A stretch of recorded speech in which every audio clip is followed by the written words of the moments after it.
जय हिंद दोस्तों, नमस्कार।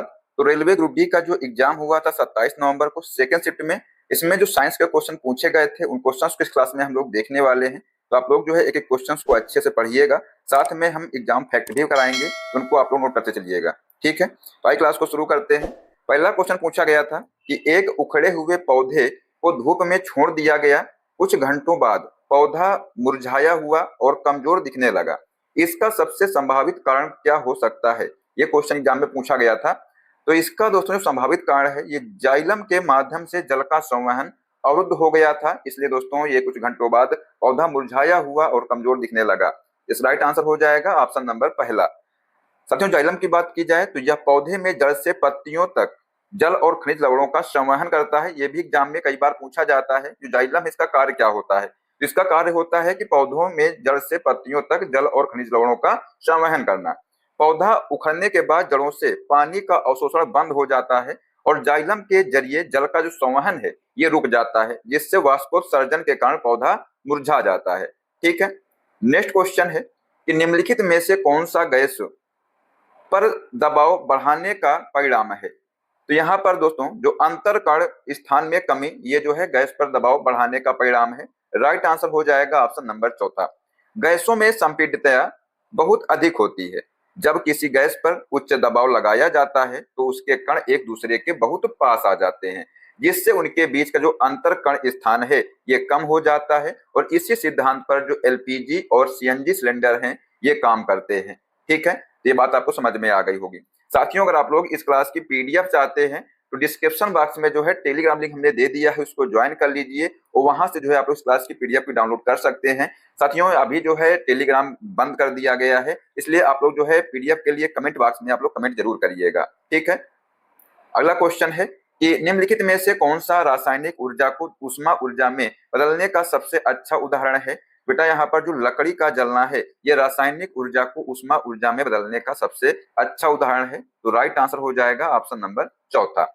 लकड़ी का जलना यह एक रासायनिक परिवर्तन और ऊष्माक्षेपी अभिक्रिया है। ठीक है, ध्यान रखिएगा, ये कैसी अभिक्रिया है? ये ऊष्माक्षेपी अभिक्रिया है। इसमें लकड़ी में संचित जो रासायनिक ऊर्जा है ये ऑक्सीजन से क्रिया करके ऊष्मा और प्रकाश ऊर्जा में बदल जाती है। ठीक है, अगला क्वेश्चन है जीवों में यौन प्रजनन के बारे में सही विशेषता का चयन करें।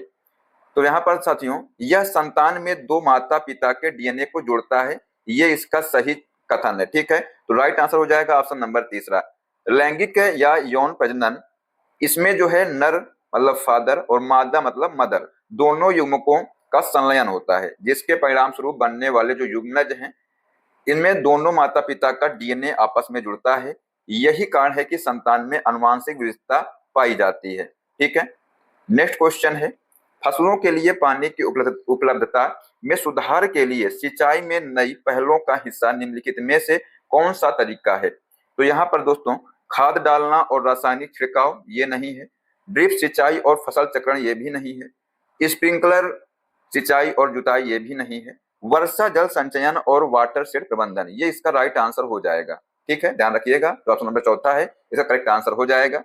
वर्षा जल संचयन और वाटर शेड प्रबंधन ये जल संरक्षण की आधुनिक और टिकाऊ तकनीकें हैं जो भूजल स्तर को सुधारने और सिंचाई के लिए दीर्घकालिक रूप से पानी की उपलब्धता सुनिश्चित करने के लिए सरकार की नई पहलों जैसे प्रधानमंत्री कृषि सिंचाई योजना का मुख्य हिस्सा है। ठीक है, अगला क्वेश्चन है मटर के पौधे को दूसरे पौधों पर चढ़ने के लिए किस संरचना का उपयोग किया जाता है? तो बेटा इसके लिए जो है प्रतान प्रतान जो है इसका उपयोग किया जाता है। तो राइट आंसर हो जाएगा ऑप्शन नंबर पहला। प्रतान दोस्तों ये जो है मटर के पौधे में पत्तियां या तने का कुछ भाग धागे जैसी कोमल और कुंडलीदार संरचना में रूपांतरित हो जाता है, जिसे प्रतान कहते हैं, और यह किसी भी नजदीकी सहारे या दूसरे पौधे से लिपट कर पौधों को ऊपर चढ़ने में मदद करता है। इसे जो है स्पर्शनुवर्तन का उदाहरण भी माना जाता है। ठीक है, अगला क्वेश्चन है निम्नलिखित में से कौन सा विकल्प पदार्थ के मापने योग्य गुण को उसकी एसआई इकाई से सही ढंग से मिलाता है? बताइए क्या होगा इसका आंसर। देखते हैं कौन इसका सही जवाब देगा। तो यहाँ पर दोस्तों जो घनत्व है किलोग्राम प्रति घन मीटर, ये साथियों इसका राइट आंसर हो जाएगा ऑप्शन नंबर पहला।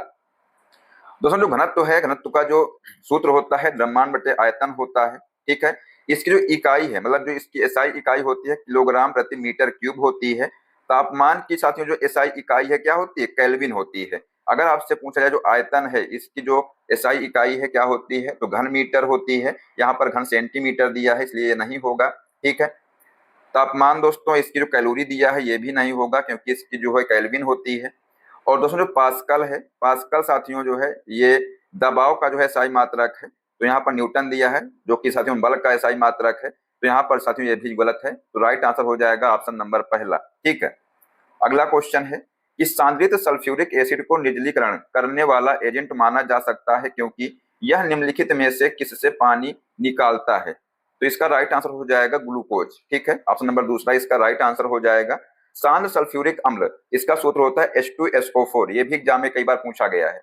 एक तीव्र निर्जलीकारक है, ठीक है। जब इसे कार्बोहाइड्रेट जैसे ग्लूकोज, इसका सूत्र होता है C6H12O6, ठीक है, यह चीनी पर डाला जाता है तो यह उसमें से हाइड्रोजन और ऑक्सीजन को पानी के रूप में सोख लेता है और केवल काला कार्बन शेष बचता है, ठीक है। तो ये बात आप लोग जो है नोट कर लीजिएगा।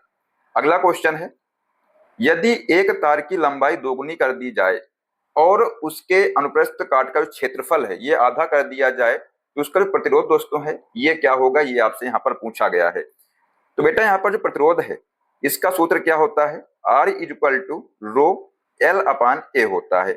कहा गया है यहाँ पर कि जो लंबाई है लंबाई को दुगनी कर दिया जाए, मतलब L डैश क्या हो जाएगा 2L हो जाएगा, और जो क्षेत्रफल है इसको आधा कर दिया जाए, मतलब जो A डैश है इसको कर दिया जाए A/2, ठीक है। तो यहाँ पर जब आप लोग इसकी वैल्यू रखेंगे तो R डैश इक्वल टू हो जाएगा रो, L हो जाएगा 2L, और जो A दिया है ये हो जाएगा A/2। जब ये ऊपर जाएगा तो ये हो जाएगा रो 4L/A, ठीक है। तो ये निकल कर आ जाएगा 4 रो L अपान A। मतलब साथियों 4R जो है इसका मान R ही R का मान है, तो साथियों 4R मतलब यहाँ पर जो है मूल का 4 गुना हो जाएगा, ठीक है। तो राइट आंसर हो जाएगा ऑप्शन नंबर दूसरा। नेक्स्ट क्वेश्चन है, निम्नलिखित में से कौन सा मेंडल के वंशानुक्रम के बारे में निष्कर्ष को सही ढंग से दर्शाता है। बताइए क्या होगा इसका आंसर। प्रत्येक लक्षण एक कारक द्वारा नियंत्रित होता है, प्रत्येक लक्षण 3 जीन द्वारा नियंत्रित होता है, प्रत्येक लक्षण 2 कारकों द्वारा नियंत्रित होता है, प्रत्येक लक्षण एक गुणसूत्र द्वारा नियंत्रित होता है। बेटा यहाँ पर इसका आंसर हो जाएगा ऑप्शन नंबर तीसरा, प्रत्येक लक्षण 2 कारकों द्वारा नियंत्रित होता है। अनुवांशिकी के जनक कौन है बताइए। बेटा जो अनुवांशिकी के जनक हैं ये ग्रेगर जॉन मेंडल हैं। इनके अनुसार जीवों में प्रत्येक अनुवांशिक लक्षण को नियंत्रित करने के लिए 2 कारक जिम्मेदार होते हैं जिन्हें आज हम एलील या जीन के जोड़े के रूप में जानते हैं। ध्यान रखिएगा, इसको क्या कहते हैं, एलील के नाम से भी जाना जाता है, एग्जाम में ये आ सकता है। जैसे दोस्तों लंबे पौधे के लिए टीटी या टी स्मॉल टी का प्रयोग करते हैं, ठीक है। अगला क्वेश्चन है कि मानव श्वसन प्रणाली का कौन सा भाग गैसों के विनिमय के लिए सतह प्रदान करता है। तो यहाँ पर साथियों जो कोपिका है इनको जो है एल्वेओली बोलते हैं, एल्वेओली, ठीक है। ये जो है गैसों के विनिमय के लिए जो सतह प्रदान करते हैं, तो इसका आंसर हो जाएगा ऑप्शन नंबर चौथा। साथियों की बात की जाए कोपिका की, तो फेफड़ों के भीतर गुब्बारे जैसी जो आकृतियां होती हैं जिन्हें कोपिका कहते हैं, और इनकी दीवारें होती हैं बहुत पतली होती हैं। कैसी होती हैं, पतली होती हैं, और रक्त वाहिकाओं के जाल से घिरी होती हैं जो ऑक्सीजन और कार्बन डाइऑक्साइड के विनिमय के लिए एक विस्तृत सतह प्रदान करती हैं, ठीक है। तो इसका आंसर हो जाएगा ऑप्शन नंबर चौथा। अगला क्वेश्चन पूछा गया था कि आधुनिक आवर्त सारणी में तत्वों को उनके डैश के बढ़ते क्रम में व्यवस्थित किया गया है। तो बेटा यहाँ पर जो परमाणु क्रमांक के बढ़ते क्रम में व्यवस्थित किया गया है, तो राइट आंसर हो जाएगा ऑप्शन नंबर तीसरा। आधुनिक आवर्त सारणी हेनरी मोजले ने जो है 1913 में इसका जो है बनाई थी, और इनके अनुसार जो है तत्वों के गुणधर्म उनके परमाणु क्रमांक के आवर्ती फलन होते हैं। क्या कहा इन्होंने बताया कि जो तत्वों के गुणधर्म हैं उनके परमाणु क्रमांक के आवर्ती फलन होते हैं, और इसके विपरीत दोस्तों जो मेंडलीव की आवर्त सारणी है इसमें परमाणु द्रव्यमान पर आधारित थी है, ठीक है। तो यहाँ पर दोस्तों अगर आधुनिक आवर्त सारणी की बात की जाए तो ये जो है परमाणु क्रमांक पर आधारित थी, लेकिन दोस्तों जो मेंडलीव की आवर्त सारणी थी ये जो है परमाणु द्रव्यमान पर आधारित थी। तो राइट आंसर हो जाएगा यहाँ पर ऑप्शन नंबर तीसरा। नेक्स्ट क्वेश्चन है, जब 0.5 एम्पीयर की विद्युत धारा 10 मिनट के लिए एक विद्युत बल्ब के फिलामेंट द्वारा खींची जाती है, तो परिपथ के माध्यम से प्रवाहित होने वाला विद्युत आवेश कितना होगा। तो यहाँ पर पूछा गया है विद्युत आवेश के बारे में। तो बेटा जो विद्युत आवेश का फॉर्मूला होता है क्या होता है, Q बराबर I इंटू टी होता है। I क्या है, I बेटा धारा है, क्या है, धारा है। T क्या है, T है समय, ठीक है। और जो Q है ये है आवेश।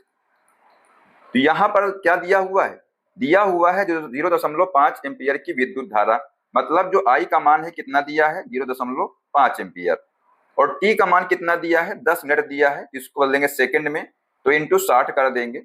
जब इसको सॉल्व करेंगे तो ये कितना हो जाएगा 10 छक्का 60, ये दोस्तों हो जाएगा 600, इंटू करेंगे 0.5, ये हो जाएगा 300, ठीक है। कूलाम इसका राइट आंसर हो जाएगा, ठीक है। किसमें दिया हुआ है, ऑप्शन नंबर जो पहला है ये इसका राइट आंसर हो जाएगा, ठीक है। चलिए अगला क्वेश्चन है कि निम्नलिखित में से किस माध्यम में प्रकाश की जो गति है सबसे अधिक होती है, बताइए। ऑप्शन है कांच में, पानी में, हीरा में या हवा में। राइट आंसर हो जाएगा हवा में जो है प्रकाश की जो गति है सबसे अधिक होती है। प्रकाश की चाल माध्यम के अपवर्तनांक के व्युत्क्रमानुपाती होती है। निर्वात या हवा का जो अपवर्तनांक है ये सबसे कम होता है, ठीक है, इसलिए जो है प्रकाश की चाल जो है सर्वाधिक होती है। बेटा जो प्रकाश की चाल है इसका मान क्या होता है, तो 3 × 10⁸ मीटर पर सेकंड होता है। दिए गए विकल्प है इसमें जो है हीरे का अपवर्तनांक सबसे अधिक होता है, इसलिए दोस्तों प्रकाश की जो गति है सबसे कम होती है। यहाँ पर अगर पूछ लिया जाता है कि बताइए कि प्रकाश की जो गति है सबसे कम किसमें होती है, तब आप लोग लगाते हीरा, ठीक है। लेकिन पूछा गया है सबसे अधिक, तो आंसर हो जाएगा हवा में, ठीक है, ध्यान रखिएगा। अगला क्वेश्चन है कि अमीबा में भोजन के अंतर्ग्रहण की जो प्रक्रिया है किसके द्वारा होती है, तो बेटा ये जो है कूटपाद के द्वारा होती है। अमीबा यह एक कोशिकीय जीव है जो अपनी कोशिका सतह से अस्थायी अंगुली जैसे प्रवर्धन बनाता है, जिन्हें कूटपाद या स्यूडोपोडिया कहते हैं। क्या कहते हैं, स्यूडोपोडिया कहते हैं। और ये भोजन के कणों को घेर लेता है और खाद्य रिक्तिका बनाते हैं ये, ठीक है। अगला क्वेश्चन है वाहनों में पीछे का दृश्य देखने के लिए इस दर्पण का उपयोग किया जाता है, तो बेटा पीछे की ओर देखने के लिए उत्तल दर्पण का प्रयोग किया जाता है, ठीक है, ध्यान रखिएगा। तो आंसर हो जाएगा ऑप्शन नंबर तीसरा। उत्तल दर्पण इसको दोस्तों कन्वेक्स मिरर कहते हैं। वाहनों के साइड मिरर में इसका उपयोग इसलिए होता है क्योंकि यह जो है हमेशा सीधा और छोटा प्रतिबिंब बनाता है, जिससे ड्राइवर को पीछे का एक बहुत बड़ा क्षेत्र स्पष्ट दिखाई देता है। अगर यही दोस्तों जो प्रतिबिंब है बड़ा बनाएगा तो ड्राइवर को जो पीछे का जो क्षेत्र है वो जो है बड़ा दिखाई देगा, छोटा दिखाई देगा, तो इसमें जो है ड्राइवर पहचान नहीं पाएगा। इसलिए दोस्तों इसमें जो है उत्तल दर्पण का प्रयोग किया जाता है, ठीक है। अगला क्वेश्चन है कि पौधों में वाष्पोत्सर्जन की मुख्य भूमिका क्या है, बताइए। तो यहाँ पर दोस्तों भोजन का भंडारण करना ये नहीं है, पानी और खनिजों के ऊपर की ओर संवहन के लिए खिंचाव बल पैदा करना तथा तापमान नियंत्रित करना, ये दोस्तों इसकी मुख्य भूमिका है। तो आंसर हो जाएगा ऑप्शन नंबर दूसरा। पत्तियों के रंध्रों यानी दोस्तों जो स्टोमेटा है इससे पानी का वाष्प के रूप में उड़ना वाष्पोत्सर्जन कहलाता है, और यह क्रिया एक खिंचाव बल बनाती है जो जड़ों द्वारा अवशोषित पानी और खनिजों को ऊंचे पेड़ों की पत्तियों तक पहुंचाने में मदद करती है। साथ ही यह पौधों के तापमान को भी नियंत्रित रखता है, ठीक है। तो राइट आंसर हो जाएगा यहाँ पर बेटा ऑप्शन नंबर दूसरा। नेक्स्ट क्वेश्चन है निम्नलिखित में से कौन सी एक विस्थापन अभिक्रिया है, ये आपसे एग्जाम में क्वेश्चन पूछा गया था। तो बेटा यहाँ पर बताइए कौन सी इसमें जो है विस्थापन अभिक्रिया है। तो यहाँ पर जो Fe + CuSO4 arrow FeSO4 + Cu ये दोस्तों जो है विस्थापन अभिक्रिया है, क्योंकि यहाँ पर देखिएगा जो कॉपर है इसका दोस्तों जो है विस्थापन हो रहा है, ठीक है। मतलब जो आयरन है, आयरन जो है ये SO4 को जो है ले रहा है, और Cu मतलब जो कॉपर इसको विस्थापित कर रहा है। तो आइए समझिएगा, इसका आंसर हो जाएगा ऑप्शन नंबर तीसरा। विस्थापन अभिक्रिया दोस्तों, इस अभिक्रिया में अधिक क्रियाशील तत्व कम क्रियाशील तत्व को उसके यौगिक से अलग कर देता है। यहाँ जो लोहा है मेरे दोस्त, लोहा जो है कॉपर से अधिक सक्रिय होने के कारण उसे कॉपर सल्फेट के घोल से विस्थापित कर देता है, ठीक है। इसलिए दोस्तों इसको जो है एक विस्थापन अभिक्रिया के रूप में जाना जाता है। अगला क्वेश्चन है कि न्यूलैंड के अष्टक नियम के अनुसार प्रत्येक 8वें तत्व के गुणधर्म पहले तत्व के समान होते हैं, और यह नियम केवल किस तत्व तक ही ठीक से लागू होता था। तो बेटा यहाँ पर जो कैल्शियम है इसका राइट आंसर हो जाएगा, मतलब जो कैल्शियम तक ही जो है लागू होता था। न्यूलैंड का जो अष्टक सिद्धांत है ये कब दिया था? 1866 में दिया था। संगीत के सुरों की तरह तत्वों को व्यवस्थित करने वाला यह नियम केवल कैल्शियम परमाणु क्रमांक इसका 20 होता है, इतने तक ही लागू होता था और इसके बाद के जो भारी तत्वों पर यह नियम सही नहीं बैठता था। ठीक है, ध्यान रखिएगा। अगला क्वेश्चन है, गुरुत्वाकर्षण के सर्वात्रिक नियम के अनुसार दो पिंडों के बीच का जो आकर्षण बल है उनके द्रव्यमानों के गुणनफल के समानुपाती और उनके बीच की दूरी के डैश होता है। तो बताइए क्या होगा इसका आंसर? यहाँ पर साथियों जो गुरुत्वाकर्षण का जो सर्वात्रिक नियम है इसका सूत्र क्या होता है बताइए? F इज इक्वल टू होता है कैपिटल G m1 m2 अपान d स्क्वायर। तो देखिएगा क्या कहा गया है यहाँ पर, द्रव्यमानों के गुणनफल के समानुपाती, ठीक है, और उनके बीच की दूरी के वर्ग के, देखिए वर्ग होता है, ध्यान रखिएगा, तो वर्ग के व्युत्क्रमानुपाती होता है। ठीक है, तो राइट आंसर हो जाएगा ऑप्शन नंबर पहला। ठीक है, न्यूटन के सूत्र साथियों जो गुरुत्वाकर्षण नियम है आप लोग देखिए यहाँ पर दिया हुआ है सूत्र इसका, इसके अनुसार जो बल है F दोनों पिंडों के बीच की दूरी d के वर्ग के व्युत्क्रमानुपाती होता है और दूरी दोगुनी करने पर बल जो है 1/4 रह जाता है। ये भी आप लोग ध्यान रखिएगा, अगर हम दूरी को दुगना कर देंगे, ठीक है, तो ये क्या हो जाएगा, बल जो है 1/4 हो जाएगा। ठीक है, ये आप लोग ध्यान रखिएगा। नेक्स्ट क्वेश्चन है, इस समतल दर्पण द्वारा बनने वाले प्रतिबिंब की जो प्रकृति है क्या होती है? इसके साथ में जो प्रकृति है ये आभासी और सीधा होता है। समतल दर्पण द्वारा जो बना प्रतिबिंब हमेशा आभासी, सीधा और वस्तु के बराबर आकार का होता है। इसमें प्रतिबिंब दर्पण के पीछे उतनी ही दूरी पर बनता है जितनी दूरी पर वस्तु दर्पण के सामने रखी होती है। यह पार्श्व परिवर्ती भी होता है, यानी बायां भाग दायां और दायां भाग बायां दिखाई देता है। ठीक है, ध्यान रखिएगा।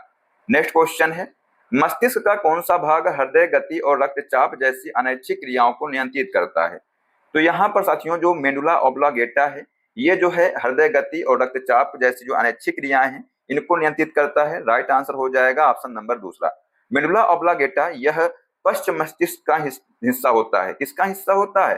हिंड ब्रेन, मतलब पश्च मस्तिष्क का जो है हिस्सा होता है, जो श्वसन, हृदय गति, रक्तचाप और निगलने यानी उल्टी करने जैसी जो सभी जीवन रक्षक यानी जो अनैच्छिक क्रियाएं होती हैं इनका केंद्र होता है। ठीक है, अनुमस्तिष्क दोस्तों इसको जो है सेरिबेलम कहते हैं, शरीर का संतुलन और पोस्चर बनाए रखने का कार्य करता है। ये भी आप लोग ध्यान रखिएगा, अगर एग्जाम में पूछ लिया जाए कि शरीर का संतुलन बनाए रखने का कार्य कौन करता है तो ये जो है अनुमस्तिष्क करता है, मतलब सेरिबेलम करता है। ठीक है, अगला क्वेश्चन है, मधुमक्खी पालन में शहद के व्यावसायिक उत्पादन के लिए उपयोग की जाने वाली जो इतावली मधुमक्खी की किस्म कौन सी है? तो ऑप्शन दिए हैं दोस्तों, Apis dorsata, Apis mellifera, Apis florea या Apis cerana indica. Right answer हो जाएगा यहाँ पर एपिस मेलिफेरा। ये जो एपिस मेलिफेरा है यह एक इतावली मधुमक्खी की प्रजाति है। व्यावसायिक शहद उत्पादन के लिए इसका उपयोग इसकी उच्च शहद एकत्र करने की क्षमता, शांत स्वभाव और तीव्र प्रजनन दर के कारण व्यापक रूप से ये किया जाता है। एपिस डोरसाटा जो है इसको रॉक बी या सारंग मधुमक्खी भी कहा जाता है, ये भी आप लोग ध्यान रखिएगा। आंसर हो जाएगा ऑप्शन नंबर दूसरा। अगला क्वेश्चन है कि जंग लगना किस प्रकार की प्रतिक्रिया का एक उदाहरण है? तो बेटा ये जो है ऑक्सीकरण प्रतिक्रिया का एक उदाहरण है, मतलब ऑक्सीडेशन का एक उदाहरण है। तो राइट आंसर हो जाएगा ऑप्शन नंबर दूसरा। जंग लगना यह एक धीमी ऑक्सीकरण और रिडॉक्स अभिक्रिया है। कैसी अभिक्रिया है बेटा? ये जो है रिडॉक्स अभिक्रिया है। इसमें लोहा नमी और ऑक्सीजन की उपस्थिति में प्रतिक्रिया करके हाइड्रेटेड फेरिक ऑक्साइड यानी Fe2O3.H2O बनाता है। ठीक है, अगर आपसे पूछ लिया जाए कि फेरिक ऑक्साइड का सूत्र क्या होता है तो Fe2O3.H2O होता है। ठीक है, तो राइट आंसर हो जाएगा ऑप्शन नंबर दूसरा। नेक्स्ट क्वेश्चन पूछा गया था कि एथेनॉल को सांद्र सल्फ्यूरिक एसिड यानी H2SO4 के साथ 443 केल्विन यानी दोस्तों 170 डिग्री सेल्सियस पर गर्म करने पर एथीन प्राप्त होता है और इस प्रक्रिया में सांद्र सल्फ्यूरिक एसिड की क्या भूमिका है? तो आंसर हो जाएगा उत्प्रेरक और निर्जलीकरण एजेंट। ठीक है, ये जो है इसकी भूमिका है, तो आंसर हो जाएगा यहाँ पर ऑप्शन नंबर दूसरा।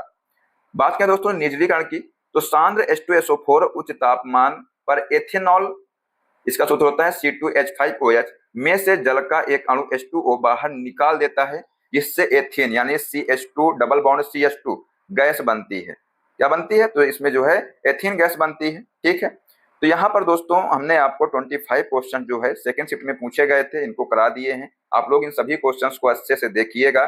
जो एग्जाम फैक्ट फैक्ट हैं, इनको आप लोग अच्छे से नोट करते चलिएगा। ठीक है, तो साथियों अगर आप लोग इस क्लास की पीडीएफ चाहते हैं तो कमेंट बॉक्स में जरूर बताइएगा, हम आपको जो है पीडीएफ भी प्रोवाइड करा देंगे। तो साथियों अगली शिफ्ट का जो क्वेश्चन है देखने के लिए चैनल सब्सक्राइब कर लीजिएगा, जो बेल आइकन उसको प्रेस कर लीजिएगा, इससे सभी क्लास का अपडेट भी आपको मिलता रहेगा। मिलते हैं नेक्स्ट क्लास में। जय हिंद, जय भारत, वंदे मातरम।